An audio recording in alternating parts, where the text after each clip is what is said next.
So students, this is Dr. Jyotsna Yadav, your English teacher.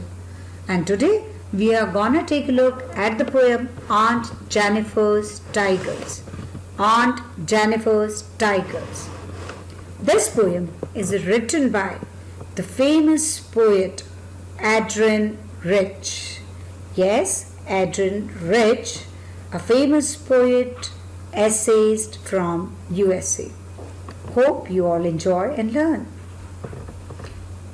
Before we go through the poem, we must know a little about our poetess.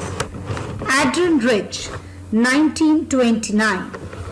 She was born in Baltimore, USA. 1929 में Adrian rich पैदा हुई थी USA में. She is widely non for her involvement in contemporary women's movement.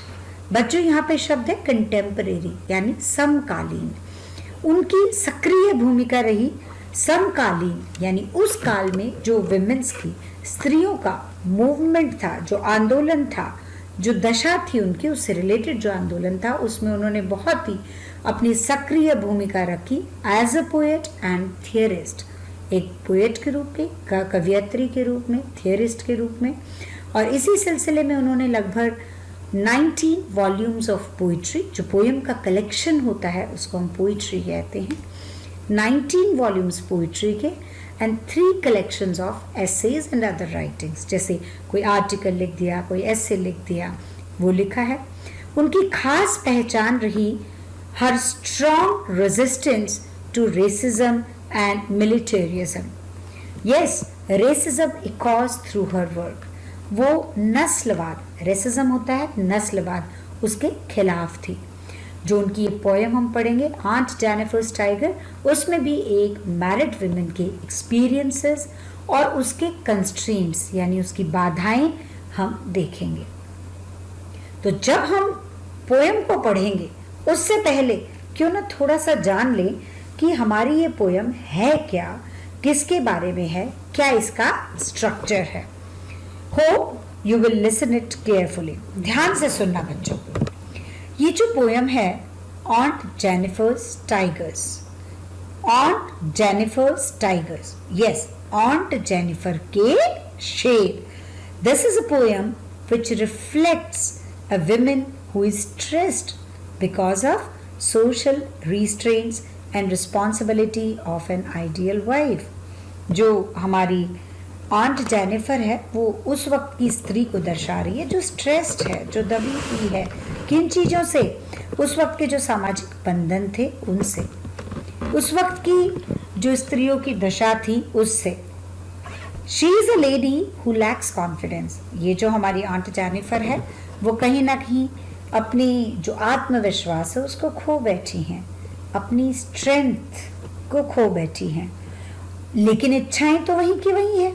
तो जो उनकी desires हैं वो उन्होंने, जो उनकी इच्छाएं हैं ना बच्चों, मन में जो वो चाहती हैं, कैसी हैं वो, कैसा जीवन जीना चाहती हैं, वो उन्होंने क्या किया कि अपनी एक पेंटिंग बनाई, एक एम्ब्रॉयडरी की, जो निडल से हम एम्ब्रॉयडरी नहीं करते, कढ़ाई करते हैं, वो बनाई.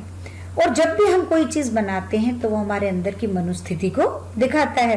तो ऑन्ट जेनिफर्स टाइगर्स जो है उसमें उन्होंने एम्ब्रॉयडरी की है टाइगर्स की. टाइगर ही क्यों लिए? Now this is the question. Tiger इसलिए लिए कि टाइगर्स ब्रेव होते हैं. दे रिफ्लेक्ट ब्रेवरी, करेजियसनेस, ताकत, प्राउड, गर्व एंड शिवालरी. शिवालरी क्या होती है? शिष्टता. तो एक साहस, निडरता, शिष्टता और एक अपने आप में गर्व का एक प्रतीक है टाइगर. इसलिए यहाँ आंट जेनिफर अपनी उस कढ़ाई में कुछ टाइगर्स बनाती है. अब वो टाइगर क्या कर रहे हैं ये तो हम पोएम पढ़ेंगे तो पता चलेगा. ये मैं इसलिए बताना चाह रही हूँ कि वो क्या चाह रही हैं. ये पोएम में हमारी एड्रिन रिच क्या कहना चाह रही है? एड्रिन रिच कहना चाहती है कि जो एक विमेन है, शी ऑलवेज डिज़ायर्स, वो हमेशा इच्छा करती है, रखती है, that she needs a little honour, importance and value in her life. कि थोड़ा सा उसको महत्वता मिले, थोड़ा सा उसको आदर मिले रियल लाइफ में, जो कि नहीं है. and she desires to bring an end to the social beliefs about women.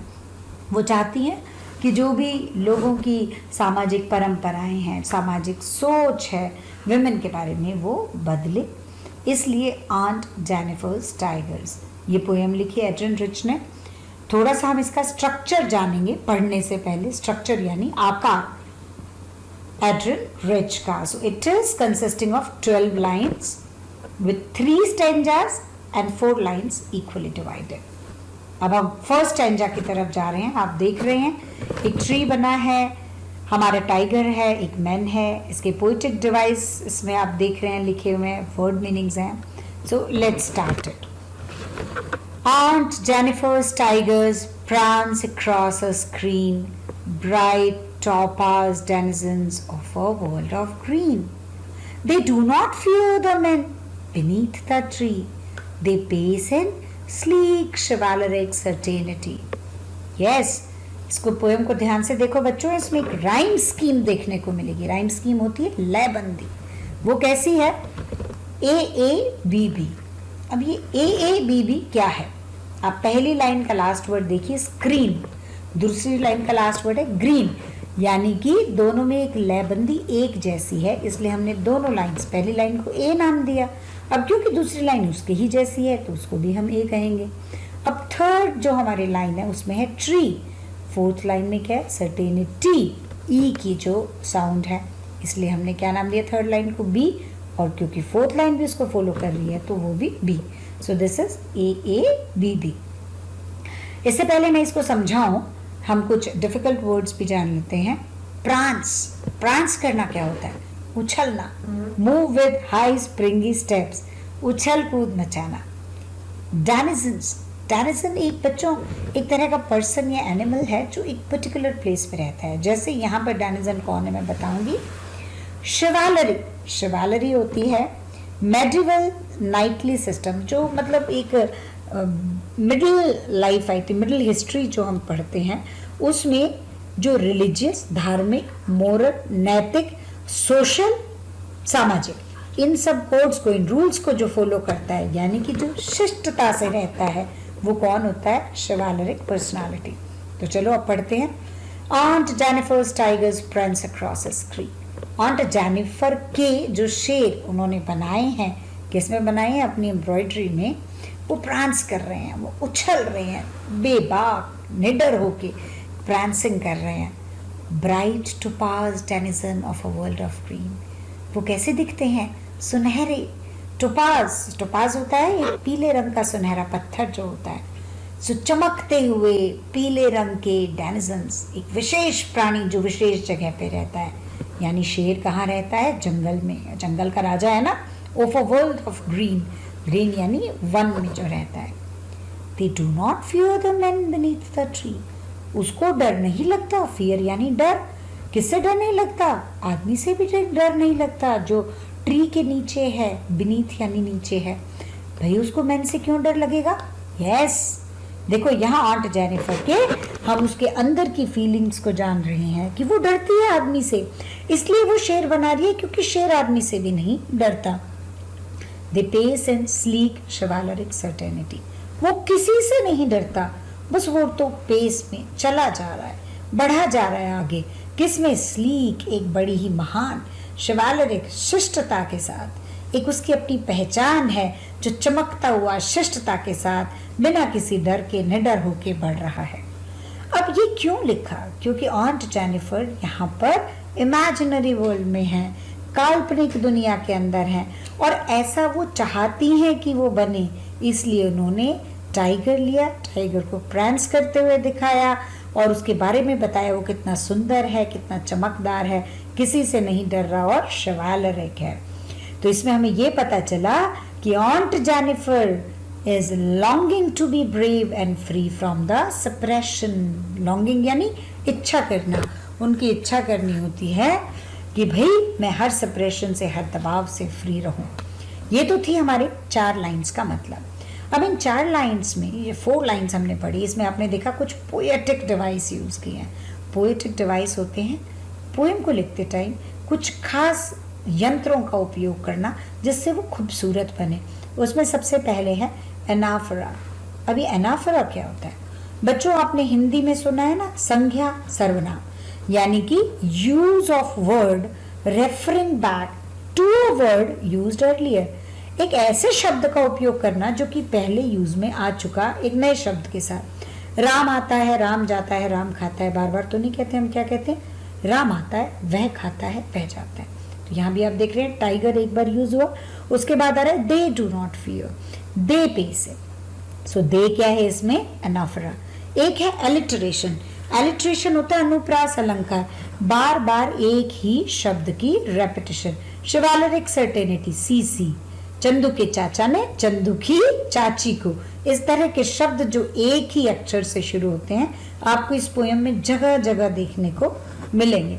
और मैं आपको लिए चल रही हूँ हमारे सेकंड स्टैंजा की तरफ। सेकंड स्टैंजा जो है वो हमारा रिफ्लेक्ट करता है ऑन्ट जेनिफर की रियलिस्टिक साइड। यहाँ पे ऑन्ट जेनिफर क्या थी? इमेजिनरी वर्ल्ड में थी पहले, अब वो कहाँ आ गई है? रियलिस्टिक वर्ल्ड में। यानी उन्होंने पहले वो उकेरा जैसी वो इच्छा रखती हैं, उसमें उनका दर्द भी छुपा था। अब ऑन्ट जेनिफर क्या कर रही हैं? रियलिस्टिक साइड चलते हैं। ऑन्ट Jennifer's fingers fluttering through her wool find even the ivory needle hard to pull. The massive weight of uncle's wedding band sits heavily upon Aunt Jennifer's hand. देखो बच्चों, इसमें भी वही राइम स्कीम है। वूल पुल, ए wedding band hand, B. समझ ही गए हैं ना? तो चलिए इससे पहले मैं इसका आपको एक्सप्लेन करूं, हम कुछ डिफिकल्ट वर्ड्स देख लेते हैं। फ्लटरिंग। फ्लटरिंग करना होता है मूवमेंट जो आपकी इरेग्युलर हो, यानी कप कपाते हुए, डगमगाते हुए जो हमारी मूवमेंट होती है ना, हिलना डुलना होता है, उसको हम क्या कहते हैं? फ्लटर करना, कप कपाते हाथों से या पैरों से चलना। फिर एक शब्द मैसिव, मैसिव वेट, मैसिव यानी हैवी, जोरदार, भारी। वेडिंग बैंड, वेडिंग बैंड क्या है? वेडिंग रिंग, शादी की रिंग। शादी की रिंग यहाँ प्रतीक है शादी का, जब वो बंधनों में बंध गई है। तो चलिए अब इसकी हम एक्सप्लेनेशन पे चलते हैं। This stanza reflects realistic side and aunt Jennifer is busy in her embroidery. अब क्या है यहाँ पे? आंट जेनिफर की जो फिंगर्स हैं, आंट जेनिफर्स फिंगर्स, वो फ्लटर कर रही हैं। कहाँ पर रही हैं? थ्रू हर वूल। वो जो एम्ब्रॉयडरी कर रही है ना वूल से, उसमें भी वो कांप रही हैं, और इतनी कांप रही हैं that find even the ivory needle hard to pull, कि जो आइवरी निडल है, हाथी दांत की जो सुई है, उसको पुल करना, खींचना भी मुश्किल हो रहा है। यानी वो डरी हुई हैं, बहुत डरी हुई हैं। वो कहना तो चाहती हैं कि मैं जीऊं शेर के जैसे, लेकिन डर लग रहा है। तो वो एम्ब्रॉयडरी बनाने में भी उनको तकलीफ महसूस हो रही है। देखिए कितना सप्रेशन था उस वक्त फीमेल्स को, कितनी सोशल ऑब्लिगेशन थी, कि उस सोशल ऑब्लिगेशन ने उनकी फ्रीडम को स्नैच कर लिया था। अब वो क्यों डर रही है? किससे डर रही है? The massive weight of uncle's wedding band, क्योंकि उनकी उंगलियों में बहुत भारी वजन है अंकल के वेडिंग बैंड का। वेडिंग बैंड यानी रिंग, शादी की। तो क्या शादी की रिंग इतनी भारी है? नहीं, शादी की रिंग प्रतीक है किस चीज का? मैंने अभी बताया, शादी का, सामाजिक बंधनों का। तो वो सामाजिक बंधन इतने ज्यादा हैं, वो इतना बंधी हुई हैं, इतने भारी हैं कि वो चाह के भी अपनी इच्छाओं को बाहर नहीं ला सकती। Sits heavily, the massive weight of uncle's wedding band, यानी अंगूठी का बहुत भारी वजन। ये बड़ा चढ़ा के कहा जा रहा है ना उस अंगूठी के बारे में, इतना कहना, सो इसको बोलते हैं हाइपरबली, हाइपर करना किसी चीज को। तो ये भी एक पोएटिक डिवाइस है जिसका बड़ी खूबसूरती से हमारी पोएटेस ने अपनी पोएम में यूज किया है। अब चलो हम चलते हैं हमारे लास्ट स्टैंजा की तरफ। 2 स्टैंजास की हमने 4 लाइन्स के। इसमें क्या हमारी एंडिंग स्टैंजा है? ये हमारा कंक्लूडिंग स्टैंजा है। Now what poetess wants to say, ये जो 3rd और लास्ट स्टैंजा है ये फ्यूचरिस्टिक है। पहला स्टैंजा कैसा था? Imaginary word. सेकंड स्टैंजा कैसा है? Realistic word. 3rd स्टैंजा क्या है? फ्यूचरिस्टिक, यानी क्या होगा। अब क्या होगा? When aunt is dead, her terrified hands will lie, still ringed with ordeals she was mastered by. The tigers in the panel that she made will go on prancing, proud and unafraid. Yes, when aunt is dead, जब aunt मर जाएगी, her terrified hands, तो जो उनके डरे हुए हाथ हैं, terrified का अर्थ क्या होता है? Extreme fear. जब हमारे में डर बहुत ज़्यादा बैठ जाता है ना, तो वो बहुत, उसको बोलते हैं टेरिफाइड. बहुत हम डर जाते हैं तब. तो उनके जो हाथ हैं वो इतने डरे हैं कि वो भी झूठ बोलेंगे. मतलब वो हाथ ऐसे हो जाएंगे कि वो चाह के भी कुछ नहीं कह पाएंगे. और उनके हैंड्स क्या रिफ्लेक्ट करेंगे कि वो टेरर, वो डर रिफ्लेक्ट करेंगे in which she lived her lifetime, जिसमें उन्होंने अपना पूरा जीवन बिताया है. यानी बहुत कमज़ोर दिखेंगे. स्टिल रिंग्ड विद ऑडियल्स, क्योंकि उन हाथों में अभी भी क्या होगी? रिंग. और वो रिंग किस चीज़ का प्रतीक है? विद ऑडियल्स, ऑडियल्स के साथ होगी. फिर ऑडियल्स क्या है? A very unpleasant and prolonged experience. Unpleasant होता है जो दुखी, अच्छा नहीं है. प्लेजेंट होता है बहुत ही जो मनोरम हो.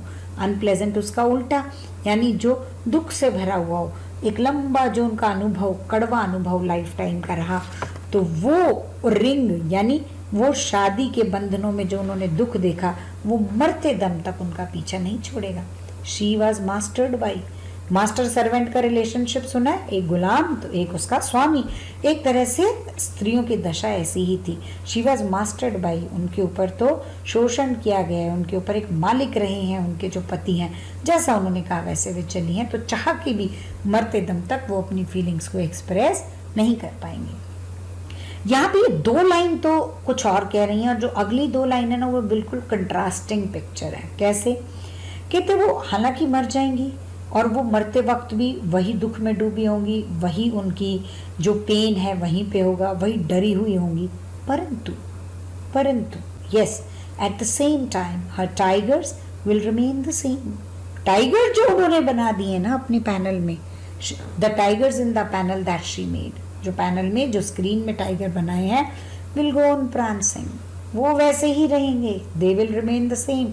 वो वैसे ही प्रांस कर रहे होंगे. उनको कोई नहीं बदल पाएगा. यानी उनकी इच्छाओं को हम चाह के भी नहीं बदल पाएंगे. उसके डिज़ायर्स को जो वो करना चाहती थी लाइफ में, वो दिखेंगी हमें. क्योंकि टाइगर कैसे हैं? प्रांस करते हुए फ्रीडम में हैं, कहीं भी उछल कूद रहे हैं, प्राउड हैं, गर्व से भरे हुए हैं, अनअफ्रेड, बिना डर के हैं. So what it reflects, the tiger remains the same, brave, free, reflecting her missing self. और वो दिखाएंगी कि मैं भी ऐसा ही बनना चाहती थी. तो ये देखो, फ्यूचर में दोनों चीज़ें दिखाई हैं कि उनकी इच्छाएं जो हैं उनको कोई नहीं मार सकेगा. विमेन जो करना चाहती है ना, वो हमेशा जिंदा रहती है, और बाकी जो इस वक्त है वो ख़त्म हो जाता है. अब इसके भी पोएटिक डिवाइस को देखें. पर्सोनिफिकेशन. पर्सोनिफिकेशन होता है बच्चों, जब हम किसी निर्जीव या बेजान वस्तु को क्या दे दें? एक पर्सन बना दें, यानी एक जीवित आदमी का सा रूप दे दें. तो यहाँ क्या है? वो टेरिफाइड हैंड, डरे हुए हाथ. अब हाथ कोई डरते थोड़ा है, हाथ कोई फील थोड़ा करते हैं, दिखाते थोड़ा है, रोते थोड़ा है. पर यहाँ हमने कहा है, यानी हाथों को हमने पर्सोनिफाई कर दिया, पर्सन का रूप दे. यस, तो हम क्या कह रहे हैं? पर्सोनिफाइड करना, यानी कि डरे हुए हाथ, उनको हमने पर्सन का रूप दे दिया. और दूसरा पोएटिक डिवाइस जो हम यहाँ यूज़ में ले रहे हैं वो है क्लाइमैक्स. क्लाइमैक्स क्या होता है? मूवीज़ देखते हो ना बच्चों, क्लाइमैक्स है कि पता नहीं अब क्या होगा, आगे क्या होगा. तो यहाँ भी क्लाइमैक्स है. यहाँ ये कि आंट तो मर जाएंगी, फिर क्या होगा? तो इसलिए लास्ट की 2 लाइन्स वो क्लाइमैक्स दिखाती हैं. The tigers will go on prancing, proud and unafraid. बिना डरे वो प्रांस करते रहेंगे, वो बड़े ही अपने जीवन को फ्रीडम से जीते रहेंगे. So this is the poem which reflects a woman's psychological state, what she wants from her husband, what she wants from the society. ये पोएम थी aunt Jennifer's tigers. Thanks for being with me, my dear students. I'll see you guys in the next time. कोई भी problem हो, you can ask me. Bye. Have a nice day. Keep smiling and do your work.